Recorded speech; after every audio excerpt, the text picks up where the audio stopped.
السلام علیکم. خبر خوش در شهر یکاترینبورگ. از نام جمعیت تاجیکان ولایت سوردلوس شهر یکاترینبورگ یک مرکز خدمترسانی کمک به نیازمندان کرانتینی گشاده شد. جمعیت را صاحبکاران وطنی که در این شهر کار و فعالیت میکنند از جمله صاحبکاران چهارم بازا، تاگانسکی ریاد، کامسомольская بازا تشکیل کردند.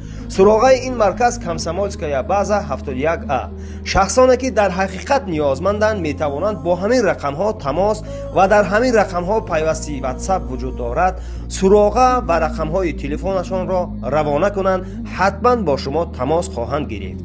با آن نفرانی که میخواهند کمک خود را رسانده باشند به همین سراغه و به همین رقم ها تماس گیرند. فقط در شهر یکاترینبورگ چند زننده کارهای خیر باش. از بنده گفتن باقی هیچ. در امان خدا. رمضان بار دیگر مبارک.